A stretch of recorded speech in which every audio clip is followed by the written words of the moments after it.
Magandang gabi mga kaibigan.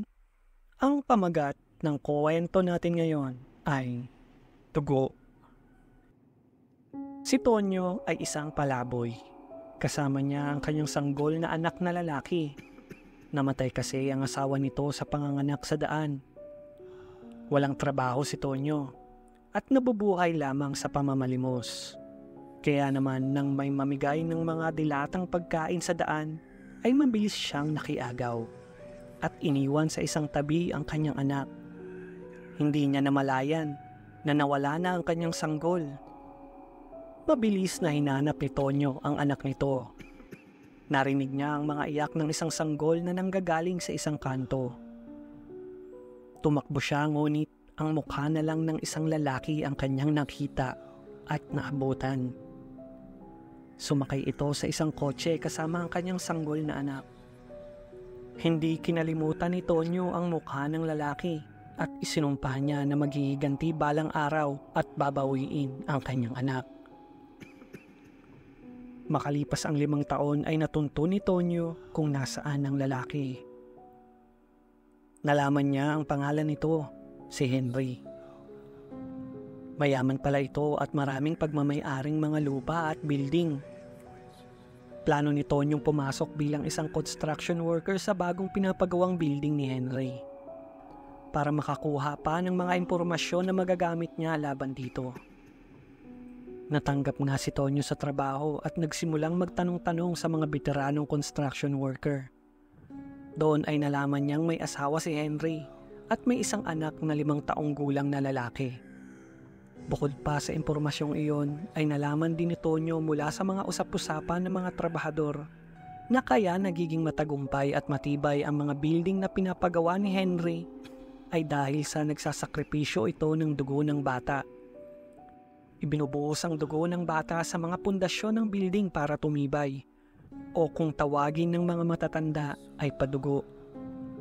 Nagalit si Tonyo dahil sa impormasyong nakuha niya. Naisip niyang wala namang mapapala si Henry sa pagkuha ng isang palaboy na sanggol, kundi gawin itong sakripisyo, maging padugo para tumibay ang kanyang gusaling tinatayo. Kaya sa palagay ni Tonyo ay patay na ang kanyang anak.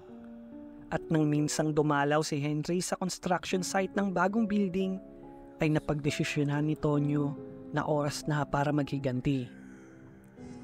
Tamang-tama dahil dala rin ni Henry ang anak nitong lalaki. Sinundan ni Tonyo ang bawat kilos ni Henry. Naghihintay siya ng tamang oras at nang iwan ni Henry ang anak nito sa kotse dahil makikipag-usap pa sa mga engineer, ay walang sinayang na oras si Tonyo at pinuntahan agad ang sasakyan. Kinatok niya ang driver na nasa loob. Kunwari ay may sasabihin. Pero nang buksan ng driver ang bintana ng kotse ay agad itong hinampas ni Tonyo sa ulo ng isang martilyo. Agad nawala ng malay ang dugo ang driver habang sumisigaw naman sa passenger seat ang anak ni Henry. Mabilis na binuksan ni Tonyo ang pinto ng kotse at sapilitang kinuha ang bata. Nang bumalik si Henry sa kanyang sasakyan ay wala pa ring malay ang driver at wala na ang kanyang anak. Tanging isang sulat lamang ang natitira. Ang sabi sa sulat ay hawak ni Tonyo ang anak ni Henry. Pinapapunta niya si Henry mamayang hating gabi dito sa construction site. At dapat huwag magsumbong si Henry sa mga pulis o kahit na sino kung gusto niya pang makitang buhay ang kanyang anak. Tinupad ni Henry ang mga kondisyon ni Tonyo. Madilim ang lugar kung saan sila nagkita. At tanging isang ilaw lamang na nakadikit sa pader ang nakasindi. Tama lang para makita ni Henry ang mukha ni Tonyo. Mabilis na tinanong ni Henry kung nasaan ang kanyang anak. Pero tumatawa lang si Tonyo habang hawak ang isang mahabang patalim sa kanyang kanang kamay at isang hindi nakasinding flashlight sa kaliwa. Nagalit si Henry pero mas nagalit si Tonyo. Pasigaw ang boses niya habang kinakausap si Henry. Tinatanong ni Tonyo kung naaalala pa ni Henry noong nakaraang 5 taon ang isang gabi kung saan may kinuha siyang sanggol sa daan. Napaisip si Henry pero bago pa man siya makasagot ay nagsalita muli si Tonyo. Sinabi niyang siya ang ama ng sanggol na iyon at andito siya para ipaghiganti ang kanyang anak. Pagkatapos magsalita ay sinindihan ni Tonyo ang dala niyang flashlight at inilawan ng kanyang likuran. Napatingin si Henry sa ilaw at doon niya lang nakita ang isang malalim na hukay, kung saan andoon ang isa sa pundasyon ng itinatayong building. Nagsalita muli si Tonyo at sinabi niya na nakatago ang anak ni Henry sa hukay at mamayang umaga nakatakdang buhusan ng semento ang hukay at pundasyon.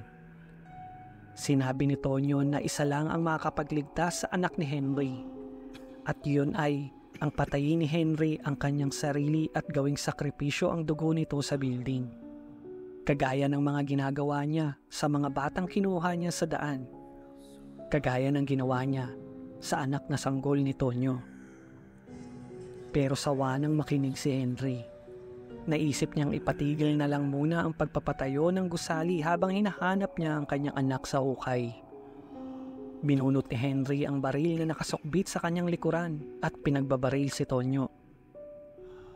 Agad bumagsak sa lupa si Tonyo. Punong-puno ng dugo ang kanyang katawan pero may malay pa. Nilapitan siya ni Henry at sinabing mas maganda siguro kung ang dugo mo na lang ang isasakripisyo. Pagkatapos ay binaril pa ng isang beses si Tonyo sa ulo. Patay na ngunit nakangiti ang mga labi ni Tonyo. Agad pinatawag ni Henry ang kanyang mga tauhan at pinahanap sa hukay ang kanyang anak. Ngunit isang buwan na ang lumipas ay hindi pa rin ito mahanap. Galit na ang mga investor kay Henry dahil sa delay na ang pagpapatayo ng building. Kaya mabigat man sa kalooban ay ipinagpatuloy na ang construction ng bagong gusali. Mabilis na natapos ang building. Ginawa itong opisina ng mga nagko-call center. Pero maraming usap-usapan na madalas makita sa loob ng building ang multo ng isang batang lalaki na naglalaro tuwing hating gabi.